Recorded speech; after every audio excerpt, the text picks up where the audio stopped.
17 point पे यमुना नदी के ऊपर मॉडल छठ घाट सरकार द्वारा बनाए जा रहे हैं। हर जिले में और हर उप जिले में कम से कम एक मॉडल छठ घाट जरूर बनाया जाएगा। भव्य स्वागत द्वार पूरी दिल्ली में छठ व्रतियों के लिए लगाए जाएंगे, पुष्प से वर्षा की जाएगी और उनका अभिनंदन किया जाएगा। अब लगातार जो छठ की तैयारी दिल्ली सरकार द्वारा की जा रही है, आप सबको मालूम है वर्षों से यमुना जी पे छठ की पूजा सरकार द्वारा बंद कर दी गई थी। सरकार स्वयं से उस पूजा को नहीं कर रही थी, जिसे इस बार हमारी सरकार आने के बाद उस प्रतिबंध को हमने हटाया और हम सरकार की ओर से सभी व्यवस्थाएं देते हुए पल्ला से लेके कालिंदी तक अलग अलग जगहों पे लगभग ऐसे 17 पॉइंट है।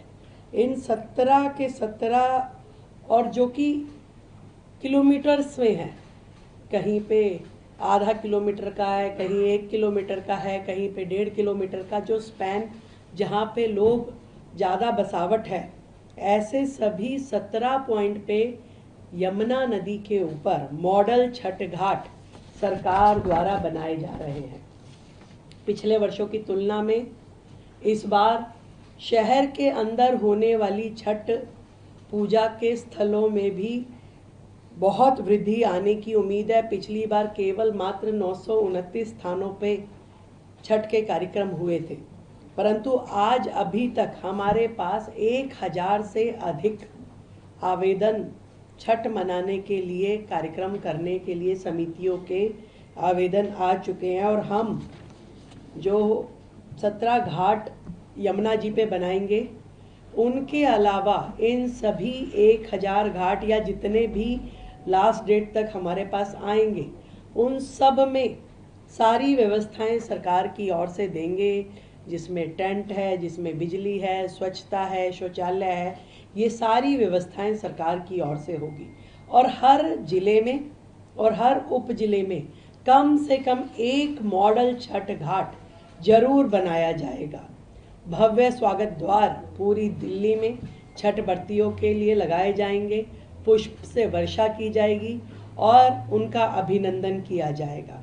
और पूरे धार्मिक माहौल के अनुसार भोजपुरी और मैथिली भाषा के सांस्कृतिक कार्यक्रम भी इन छठ के कार्यक्रमों में आयोजित किए जाएंगे। तो ये लगभग अभी 200 की संख्या हमारे पास है। ये पहली बार है, इतनी बड़ी संख्या में कभी भी आज तक इस प्रकार के सांस्कृतिक कार्यक्रम छठ आयोजनों में सरकार के द्वारा कभी नहीं किए गए, तो ये पहली बार होगा। अपनी ओर से सुबह जब अर्घ देने के लिए जाते हैं तो सरकार छठ व्रतियों के लिए चाय की व्यवस्था भी रखेगी और पीने का पानी भी। ये दोनों व्यवस्थाएं सरकार की ओर से रहेगी। कहीं भी स्वच्छता की या शौचालय की या चिकित्सा की दिक्कत ना आए, ये भी सरकार के द्वारा इंश्योर किया जाएगा। तो चिकित्सा के लिए हमारे डॉक्टर, हमारी वैन वहाँ रहेगी। ऐसे ही शौचालय, हमारे मोबाइल टॉयलेट शौचालय और उन पे कर्मचारी हर जगह रहेंगे और सारे काम उसमें किए जाएंगे। सरकार का पूरा प्रयास है कि स्वच्छ जल में हमारे श्रद्धालु खड़े होकर के अर्घ देंगे और पूरी तरीके से इस सारे के सारे आयोजन को निर्विघ्न संपन्न करने के लिए सरकार काम कर रही है।